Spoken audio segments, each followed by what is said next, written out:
Hoje o Alexandre vem trazer aqui um tema muito legal. São os motivos para você não ter medo de fazer uma terapia, né? Fazer aí um acompanhamento com um psicólogo. Alexandre, isso vem sendo debatido nos últimos anos, né? Essa questão da saúde mental, da terapia, ganhou mais a pauta popular nos últimos anos, né? Antes era mais considerado um certo tabu e por conta disso, né, Alexandre? Nós ainda temos muitas pessoas com resistência, né, a aderir a uma análise, a uma terapia. Então, quais seriam os motivos para essas pessoas não terem medo?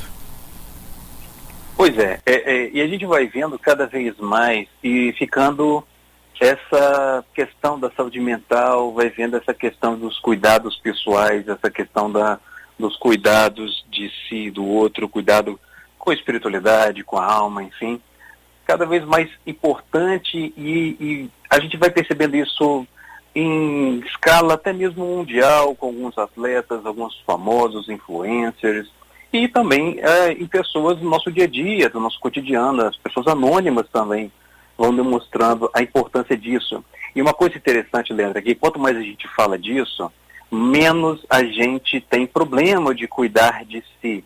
A gente vai enfrentando os estigmas e os medos. Mas ainda tem alguns medos que a gente pode tentar levar para as pessoas, para que elas percebam que às vezes é um medo que nem precisa ter. Então eu trouxe 3 medos aqui, 3 motivos que você pode fazer a terapia e enfrentando justamente esses medos, tá? Isso com a minha experiência profissional e clínica eu vi que é importante.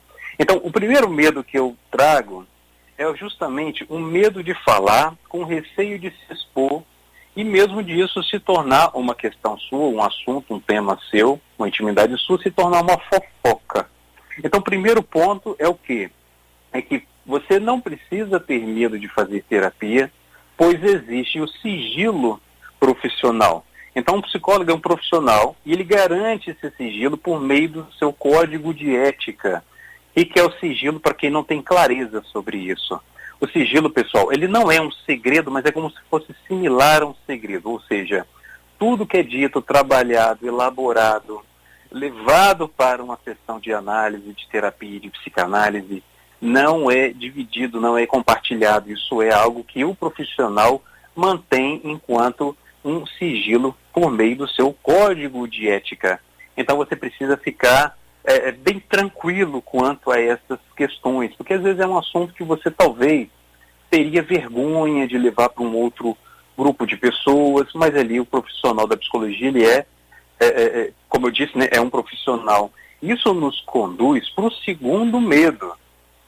Às vezes você tem medo de isso ser exposto, e o segundo medo é justamente o medo de ser julgado. Então as pessoas às vezes têm medo de se expressar, e de serem julgadas ou mal avaliadas, mal interpretadas, mal compreendidas naquilo que elas estão passando. Então, o medo do julgamento, pessoal, pode te levar ao silêncio, pode fazer com que você fique sofrendo calado ou calada. Mas quando você está ali num tratamento psicológico, você então, portanto, vai ter um profissional que vai te escutar e te acolher sem julgamentos, tá bom? Para que você possa falar livremente tudo que você precisar falar, sem ser julgado, de modo a se sentir acolhido e acolhida.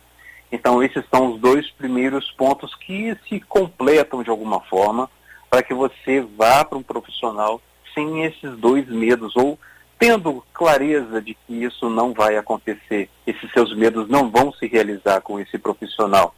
E o terceiro medo que eu trago, pessoal, é justamente que na verdade ele é não só um medo, como também um estigma de que a terapia é para quem? Para loucos ou para pessoas doidas, ou que terapia pode enlouquecer de acordo com as suas descobertas do inconsciente.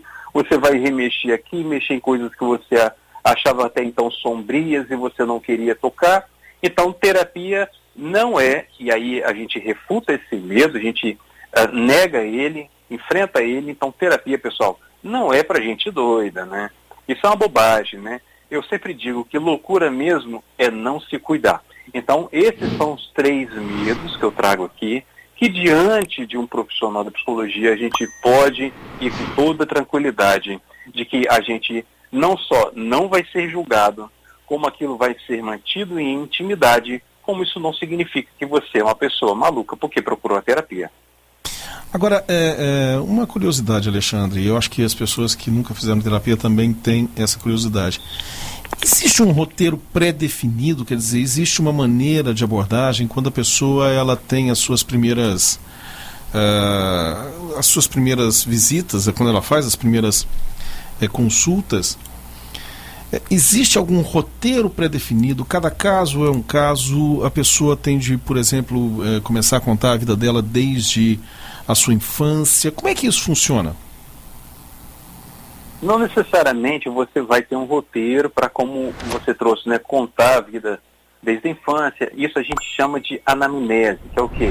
A gente pegar vários elementos da história de vida da pessoa, inclusive antes da infância, Cacá, até a gravidez, como é que foi o planejamento, se não foi planejado, quais são as heranças familiares antes mesmo de você nascer, a escolha do seu nome, e tudo isso pode ser trabalhado também. Mas não tem, a priori, um roteiro pré-definido que vá conduzir necessariamente a terapia, porque a terapia, no fundo, o profissional usa técnicas e métodos para que o próprio paciente, o próprio analisando, vá também conduzindo o seu processo de modo ativo, porque ele precisa se implicar no seu tratamento, ele precisa ter uma responsabilidade sobre o seu tratamento. Na psicologia, Cacá, existem várias abordagens psicológicas que os psicólogos vão se servir de teorias psicológicas, técnicas e métodos para conduzir esse tratamento. E aí ele pode variar de tratamentos que vão oferecer algumas pontuações desde o início do tratamento. Alguns vão oferecer questões envolvendo, por exemplo, a arte, outros vão fazer alguns roteiros, outros vão fazer alguns programações por meio do comportamento, alguns vão pedir sonhos, enfim, todos eles vão trabalhar no fundo, justamente esse movimento de elaborar as questões, acolhendo o paciente, para que ele possa tratar principalmente a demanda inicial. Então, a demanda inicial pode conduzir o tratamento, né? E, às vezes, a demanda inicial não necessariamente você vem a tratar questões de infância ou questões desse tipo, mas o profissional vai manusear tudo de acordo com as necessidades ali. E isso também varia, né, Alexandre? Isso vai impactar, cada caso vai ter o seu período, né, de relação entre o psicólogo e a pessoa, ou seja, tem gente que acaba, digamos, encontrando caminhos de uma maneira mais rápida juntamente com o seu psicólogo, e outras pessoas vão precisar de mais tempo, né? Tem pessoas que passam aí um longo período e gostam muito de fazer a terapia. Então, eu acho que isso também tem a ver com cada caso, não é assim? É, exatamente assim. A terapia, a análise, ela tem um fim. Então, por exemplo, Cacá, você quer fazer um tratamento psicológico por uma questão particular. Às vezes essa questão, você lida com ela, lembrando, pessoal, psicologia não é para eliminar problemas, é talvez até para encontrar novos problemas, né? Novos fôlegos, né? Novas questões. E aquele problema que talvez esteja te segurando no tempo, no passado, você passa por ele, elabora, ele aprende a conviver com ele e supera, é um movimento de superação. Então, às vezes você tem uma questão, você vai e consegue lidar com essa questão, consegue resolver essa demanda, e isso pode durar 6 meses, 1 ano e 3 meses, enfim. E aí você fica satisfeito com o seu tratamento. Mas sabe o que acontece muito? Algumas pessoas, elas começam o tratamento, às vezes elas conseguem melhorar a questão que levou à demanda inicial, mas elas se interessam nesse processo de cuidado de si, de conhecimento de si, e continuam. Ok, então, muito obrigado aqui ao Alexandre, hoje falando de um assunto muito importante. Alexandre, acho que a gente pode até continuar nesse bate-papo, talvez na próxima semana, falando sobre as linhas, né, que tem psicólogos que trabalham a questão da psicanálise, tem outros tipos de linhas de atuação, que talvez as pessoas consigam, mais nessa toada até do que o Cacá estava perguntando, saber como escolher, né, quem pode trabalhar com ele. A gente pode falar disso? Olha, excelente, Leandro, excelente falar dessas abordagens, até porque muita gente não sabe que existem essas abordagens, né? Então a gente pode falar sobre isso sim e vai ser maravilhoso, com certeza. Ok, Alexandre, deixa aí, como sempre, né, o seu contato, onde é que o pessoal consegue falar com você. Claro, pessoal, quem quiser continuar esse bate-papo ou seguir esse conteúdo que a gente desenvolve aqui, tem as minhas redes sociais no Instagram, Alexandre_Psicologia.